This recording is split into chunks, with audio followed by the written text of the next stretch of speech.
Welcome everyone to this masterclass in marketing. My name is Professor Caleb Say, and I'm an assistant professor of marketing at NBS. Today, I'll be giving you an online seminar on brand equity and personal branding. What am I going to cover in this agenda today? I'll be focusing on two major questions. The first one is, what is brand equity and why do brands seek to build it? Secondly, I'll be focusing on what is personal branding and how it can help you achieve your goals. While there's many definitions of brand equity that you can find in the marketplace and industry and also in the literature, I'll be using what's called customer-based brand equity. This is by Keller and Swaminathan in 2019. And they define it based on the perspective of the consumer, the customer. That's why it's called customer-based brand equity. Now, a couple of questions that they do focus on with this definition is how do you build a strong brand and what are the core components of brand equity? Now, defining customer-based brand equity is what we have to do first. Again, like I mentioned, it approaches defining brand equity from the perspective of the consumer.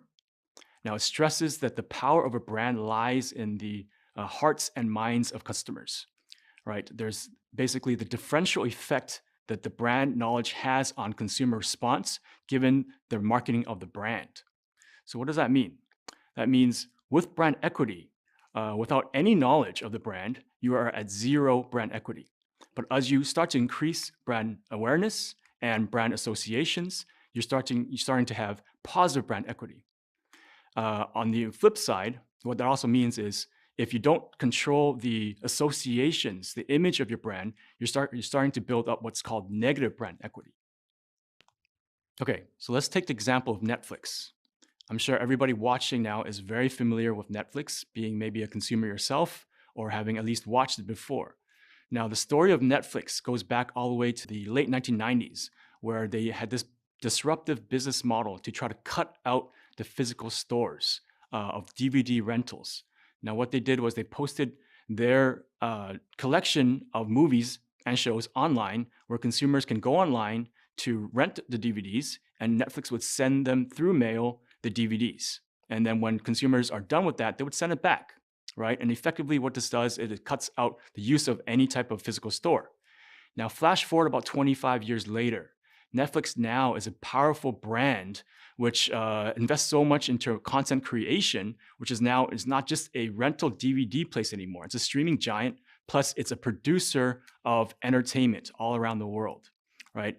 In the last couple of years, they spent more than $500 million investing in Asian content. If you can think about Squid Game and so forth, right? All of this is to build up the brand equity, the awareness and the associations that you would have of Netflix. So how do you start a strong brand, right? A brand like Netflix? Well, it starts with the idea of brand knowledge.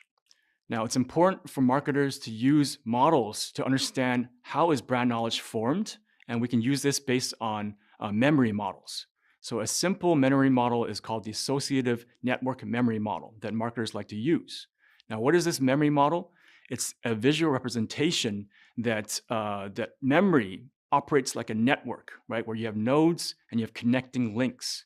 So nodes represent the information stored as concepts, where you have links representing the strength of the association between those nodes. So it's useful to think and use this model to think about how brand knowledge actually looks like inside the minds of consumers. Okay, so let's take another example of a strong brand. You can see here, Apple. I'm sure everybody here is, of course, very aware and knowledgeable of Apple itself. Now, how would you map out how Apple would look like in the mind of consumers? For example, if you look at the Apple logo here, that's representing the middle, and you have different nodes all around the Apple logo, right? And these are basically associations. And so basically what Apple looks like in the mind of consumers is you would think when they think of the word Apple and the logo Apple, they would think stylish, cool, elegant, Steve Jobs, iTunes, iPhone, and so forth and so on, right? Each of these nodes represent stored information about the Apple brand. Now, Apple's job here basically is to kind of try to reinforce and strengthen positive associations about the Apple brand. For example, that's stylish, it's cool, it's worth it, right? And at the same time, try to negate the negative associations. For example, that it's pricey or it's not worth it, right? And that would be Apple's core positioning to try to increase its image. Another example here. Why did Apple open up this very elegant store inside MBS, Marina Bay Sands?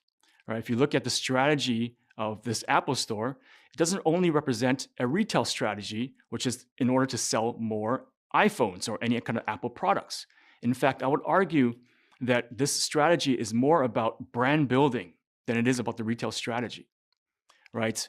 If you think about Apple Store here, the design of it, the look of it, the location, it's all to attract more eyeballs. It's all to attract tourists coming through Singapore, going to the most expensive retail location in Singapore to look at this powerful brand that Apple has built. And when they see the store, they would be wowed, figuring out that Apple has deep pockets. It has the money, the power to create products that are innovative, stylish, and so on, so forth and so on, right? And so this is an example from Apple's retail strategy of how a brand builds in order to increase brand equity. Now, let's take a deep dive into the sources of brand equity. Now, as you recall, brand equity is the differential effect of brand knowledge. So what are the components of brand knowledge? You have two. You have brand awareness and you have brand image. So let's go by brand awareness first. What is brand awareness? So brand awareness consists of two things. You have brand recognition and you have brand recall. Brand recognition is consumers' ability to confirm prior exposure to the brand when given the brand as a cue.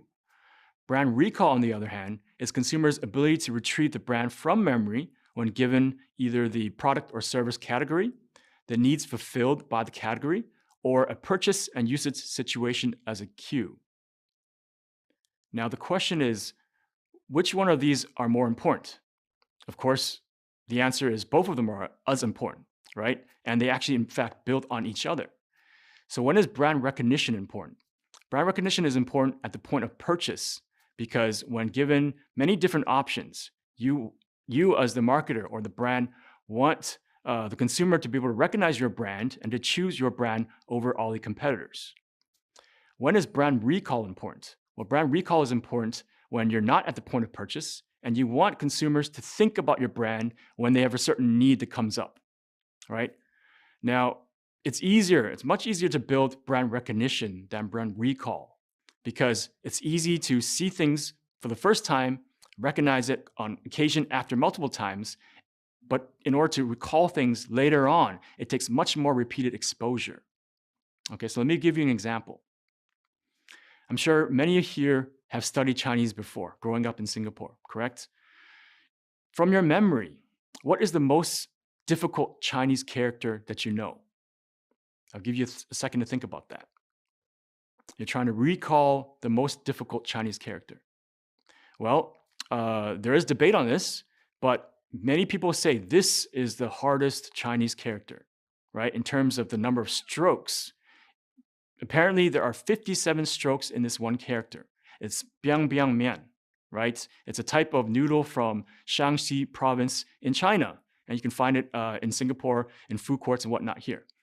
Now, if I take that away, how many of you would be able to recognize that character going forward? Probably some of you, right? Because I've shown you only for about 10 seconds. But how many people would be able to recall how to write that character right now? Probably very few. And the point is, with repeated exposure, you can increase recognition, eventually recall, but it takes much harder to actually increase recall over time. And that's what brands are trying to do with repeated exposure. All right, so what are the advantages of building brand awareness? There are multiple advantages. So to the extent that you can build strong brand awareness and high brand awareness, you have learning advantages. What that means is it's much easier for a consumer to want to learn more about you when they learn about your brand, right? When they're aware of your brand. Secondly, consideration advantages. The fact is you're trying to narrow the set of choices and consideration sets that consumers have when there's many choices they can make, correct? And so the fact is As you increase brand awareness, you're increasing your advantages of consideration. Lastly, choice advantages. When consumers have the motivation, the ability, and the opportunity to purchase your brand, high brand awareness increases all three of these. So as a result of this, by increasing brand awareness as a whole, you're increasing the likelihood of consumers to buy your brand and to continue to buy your brand going forward. So how do we create brand awareness?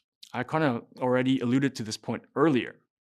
In fact, if you look at any type of marketing activity that companies do, right, in order to communicate some element of the brand elements, meaning it could be the slogan, the symbol, the name, the logo, the character, the packaging, social media, word of mouth, sponsorship, event marketing, all of these are ways in which a brand can communicate its brand to consumers and increase awareness, correct? And as a whole, just as I mentioned before, repetition is what actually increases recognizability. So as any marketer would know, you can't just run one campaign and expect to have results that last forever, correct? You have to continue to invest, continue to have repeated campaigns and do repeated marketing because repetition increases recognition. So let's do a little bit of a thought experiment here. I'm going to give you a couple of examples of product categories, and I want you to think about what's the first brand that pops up into mind. I'm pretty sure I can guess all three of them correctly. First one, name a hot pot restaurant. Hai Di Lao. Did I get it correct? 2, name a shop to buy bak kwa. Peach and Hang. Did I get it correct? Thirdly, name a brand of salted egg fish skin snack.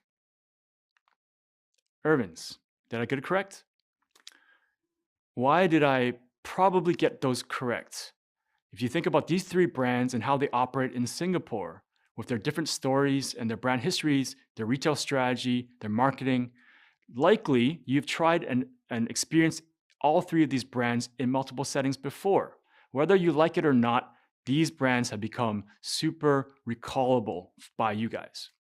And so this is the example of how brands can invest in their marketing activities in order to increase brand recall and, of course, brand awareness.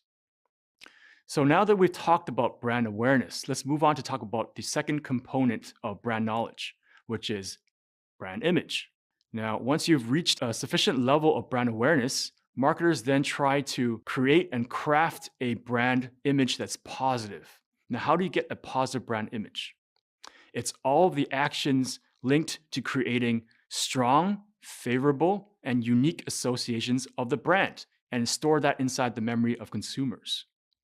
So these brand associations, is what we call them, can be either brand attributes or benefits. So there's 3 components and characteristics of associations. First of all, the strength of brand associations. Now, the more deeply a person thinks about product information and relates it to the existing brand knowledge, the stronger the resulting brand association will be formed. Secondly, favorability of brand associations. This is higher when a brand possesses relevant attributes and benefits that satisfy consumer needs and wants. Thirdly, uniqueness of brand associations. Right? All brands are trying to have a unique selling proposition of the product, and to that extent, you can create a sustainable competitive advantage by having unique brand associations. Now, again, a couple of examples to illustrate this. The first ad you see here is an ad by a Russian brand of gum called Darrow. Now, if you see this ad, what is the ad message here? What is the association that's being shown in this ad? As you can see, the product itself, the gum, is on the propellers of this gum package, making it look like a fan. What is that a symbolism of? It's a symbol of, in fact, that the gum itself is a fan that cools, right? And so again, the association here is showing that this is a cooling gum. Okay, second example. You can see here in this ad, a brand for hair supplement brand called Perrin. Now, what do you see in this ad? You see a picture of a muscular portrait right? And what they're trying to say here is that, in fact, the hair supplement makes your hair as strong as muscle fibers on the body. So you can see the connection and the association they're trying to build is that this hair supplement will make your hair as strong as muscle fibers.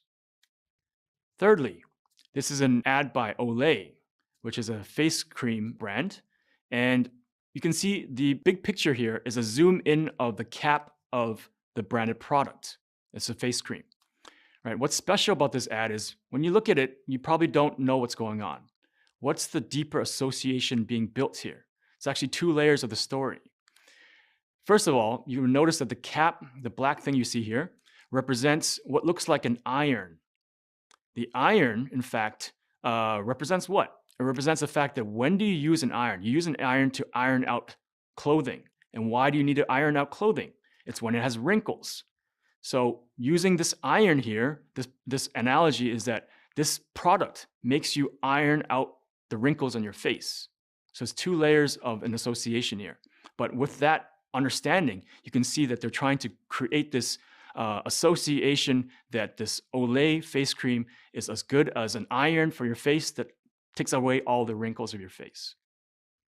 Okay, so just to summarize here, we've talked about brand equity being made of two components of brand knowledge, right, which is brand awareness and brand image.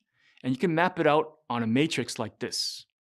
On the one dimension of the matrix, you have brand awareness, which could be high and low. And you also have brand image, which can be negative and positive, right? And of course, this is a conceptual way to visualize what is brand equity. Now, where do you want to be on this matrix? Of course, the most ideal spot is to have high brand awareness and positive brand equity, right? So high and positive brand image. That would equate high and positive brand equity.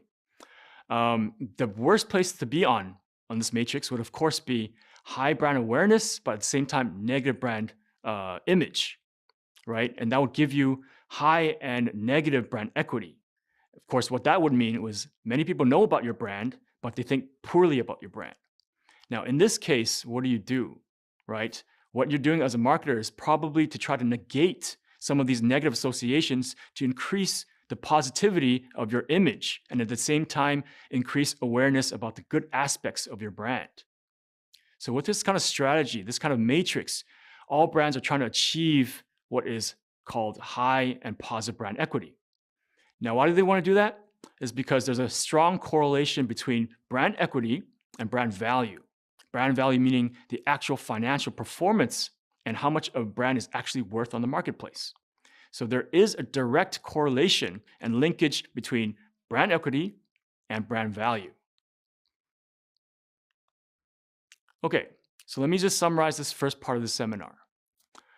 Brands seek to build high and positive brand equity through marketing actions that increase brand awareness, such as recognition and recall, and also to facilitate strong, favorable, and unique associations about the brand. Now, to the extent that a brand can do this over time, you have a strong brand with high brand value. Okay, now let's move on to the second part of the seminar. What is personal branding and how can it help you to achieve your goals? So a key question to start off this discussion here is, what is your brand? So I want you to think about that for a second. What is your brand? Now, how do we define personal branding? There's many ways to define it. Here is one of the more strategic ways to define it. The effort of individuals or entrepreneurs to differentiate themselves and to stand out from a crowd by identifying and articulating their unique value proposition, whether professional or personal, and then to leverage it across platforms with a consistent message and image to achieve a specific goal. I know that's a mouthful. A more simplified way to define what is personal branding is, how does an audience perceive you? Or even more than that, what is your unique promise of value? Now, you might be thinking, why should I brand myself? How's that relevant? Well, two adages here are important. First of all, everyone has the power to brand themselves or to be their own brand. And in fact, it is your main job to be your own marketer, right? Now, why is that? It's because If you do not brand yourself, other people will. So whether it's word of mouth, whether it's reputation and whatnot, it's your prerogative to try to control the narrative about yourself. Now, personal brand equity is taking the concepts of what we just talked about earlier in the seminar. What is brand equity? As you recall, brand equity is brand knowledge composed of awareness and of image. Now, the same concepts can be brought here when we're talking about personal brand equity, right? That's basically who knows you, what people know about you, and what people think and feel about you.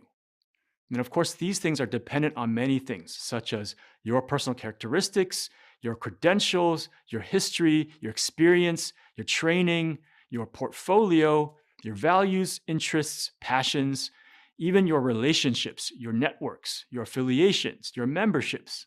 All of these things define who you are. Now, of course, we live in a digital age, so it's very easy to Google someone and to find out much information about them. The question to ask yourself is, what do people see when they Google you? What kind of digital footprints have you left online? Whether that is your Facebook, your Instagram, your LinkedIn profile, maybe some articles that you've written in the past, right? Out of all those things, ask yourself, can people form a strong, memorable, and unique impression about you? And do they see value ultimately? Now let's take a step back here. When would you use personal branding? You would use personal branding when you have an objective and you have an audience and you have a message to be said. So ask yourself, what is your objective? Who is your audience? And what is the message you're trying to send? A couple examples here. Let's imagine that you want to be an entrepreneur, starting up a new mobile app selling a certain product, right? Your objective, of course, is to communicate a message that your brand and your company sells the best product, right? Who is your audience? You're selling it to consumers and to investors who want to invest in your brand, right? Another example, say you are an aspiring YouTube content creator. You want to start up a new channel and you want to gain more and more followers. Well, again, what's your objective, right? What is unique about your YouTube channel? Who do you want to reach to? And what kind of message are you sending, right? What's the value in your channel as opposed to the millions of other channels out there, right? So with these kind of objective setting, you can start to look and apply the principles of personal branding. So in terms of promise of value, you're not only trying to showcase your skills and your experience, but what value do you bring, right, to your audience or to whatever objective you have. So let me read an example of a personal branding statement. For a prospective employer, I am the best candidate for the marketing analytics position because I have the right credentials as an MBS graduate with a business analytics specialization, the necessary experience having interned as a data analyst at Shopee, and I am a strong leader who has the ability to persevere, as evidenced by my background as a member of the basketball team at NTU, right? Of course, this is just an example here, but showcasing that this prospective candidate has the experience, the credentials, and the strong soft skills, leadership skills in order to get that position. Now, what's he doing with the statement? He's showcasing the value that this potential candidate has over any other existing candidates by emphasizing credentials, experience, strong leadership skills, right? So overall, you get a package of value here. Now, a useful framework to think about and to utilize when you're thinking about personal branding, right?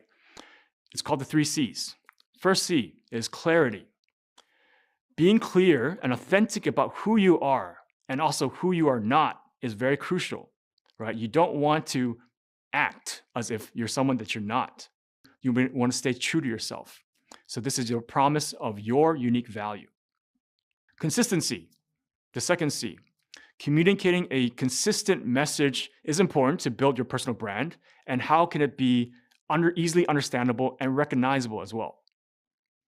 Thirdly, constancy, right? Obviously building a brand, just like corporations building their brands takes a long time, right? So maintaining a personal brand would take your prolonged efforts so that it becomes memorable. Okay, so this brings us to the end of the seminar. So let me just summarize.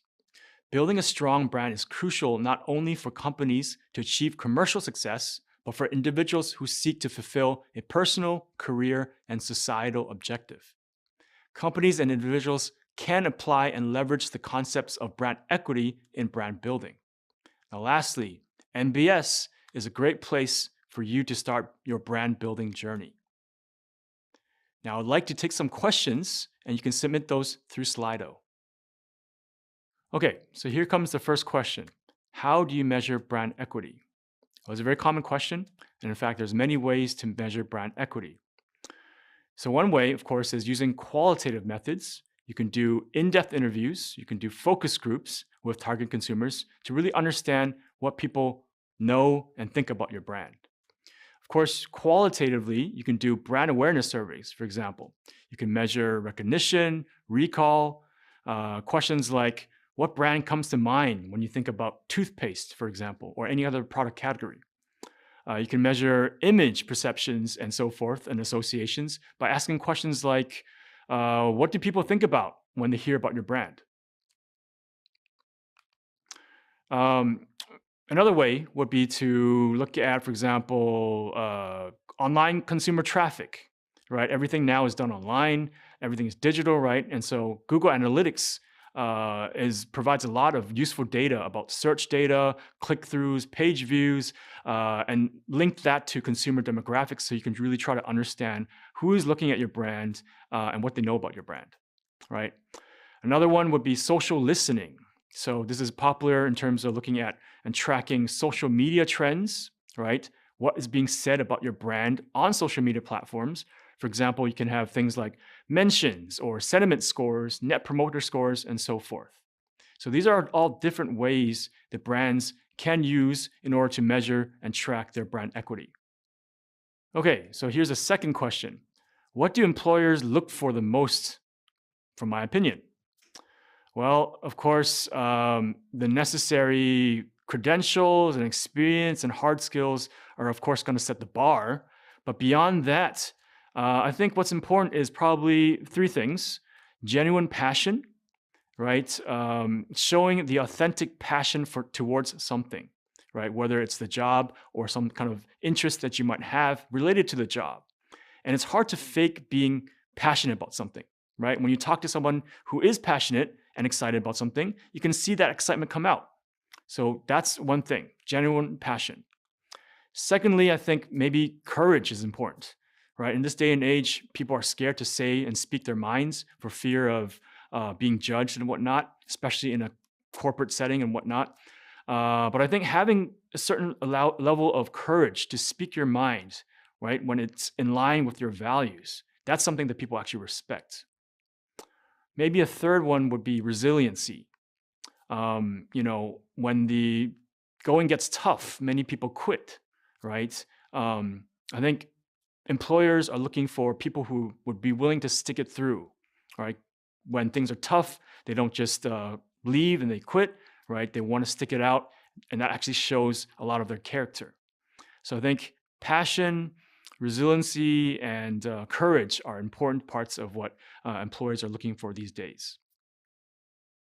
Okay, I think that's it. And we don't have time for any more questions, but you can ask me questions offline as well. So thank you for paying attention to this seminar.